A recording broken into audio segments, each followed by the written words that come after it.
Parliament ఎన్నికలలో BRS party మరి అత్యంత సీట్లు గెలుచుకొని విజయ దుందుబి మోగించబోతా ఉన్నది.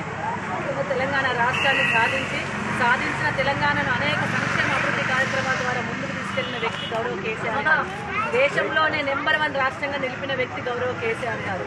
మరి మొన్న జరిగిన జనరల్ ఎలక్షన్లో కాంగ్రెస్ పార్టీ ఎట్లా ఓడిపోతామనే ఉద్దేశం కొద్దీ అమలుగానే హామీలనిచ్చి కేసీఆర్ ముందు ఓడిపోతున్నాం కాబట్టి ఇష్టమున్న రీతిలో అడ్డగోలు హామీలు ఇచ్చి అసత్య ప్రచారాలు చేసి మరి గెలవడం జరిగింది.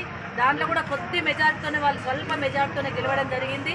వాళ్ళు ఇచ్చిన హామీలు ఇంకొక 10 సంవత్సరాల బడ్జెట్ ఉన్నా కానీ రాష్ట్ర బడ్జెట్ ఉన్నా సరిపోని హామీలు ఉన్నాయి.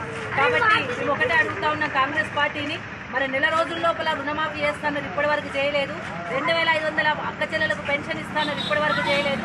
2000 రూపాయలు 4000 పెన్షన్ 2000 పెన్షన్ 4000 చేస్తామన్నారు, ఇప్పటికీ చేయలేదు. ఇప్పటి వరకు సిలిండర్ 500కే ఇస్తామన్నారు, చేయలేదు.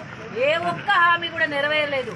బాండ్ పేపర్లు అని చెప్పి 6 గ్యారంటీలు అని చెప్పేసి బాండ్ పేపర్లు గ్యారంటీ ఇచ్చిన వాటికే నమ్మకం లేని పరిస్థితుల్లో ప్రజలు కొట్టుమిట్టాడుతూ ఉన్నారు.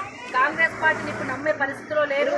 డెఫినెట్గా రేపు రాబోయే కాలంలో బీఆర్ఎస్ పార్టీని గెలిపించబోతా ఉన్నారు. స్పందన బాగుంది. వెంకటరామరెడ్డి గారు ఒక మంచి వ్యక్తి. ఆయన ట్రస్ట్ ద్వారా ప్రజలకు సేవ చేస్తానే ఉద్దేశం కొద్ది ముందుకు వస్తూ ఉన్నారు. కాబట్టి ప్రజలందరూ వారిని ఆశీర్వదిస్తూ ఉన్నారు. తప్పకుండా రేపు జరగబోయే ఎన్నికలలో బీఆర్ఎస్ పార్టీ ముందంజలో ఉంటుంది, విజయం సాధిస్తుంది. వెంకటరామరెడ్డి గారి ఘన విజయం ఖాయం. నేను కాంగ్రెస్ పార్టీ శ్రేణులను కూడా కోరుతా ఉన్నాను. ఎందుకంటే హామీ ఇచ్చింది, నెరవేరలేదు. మీ ముఖ్యమంత్రి గారు నెరవేర్చలేదు. ముఖ్యమంత్రి గారికే క్లారిటీ లేదు.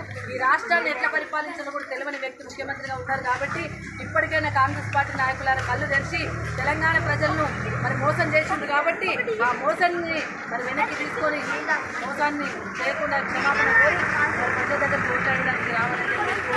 జై తెలంగాణ, జై కేసీఆర్. మరిన్ని వీడియోస్ కోసం ఛానల్ ని సబ్స్క్రైబ్ చేయండి. లేటెస్ట్ అప్డేట్స్ కోసం వాట్సాప్ ఛానల్ ని ఫాలో చేయండి. అండ్ లింక్ డిస్క్రిప్షన్ లో ఉంది.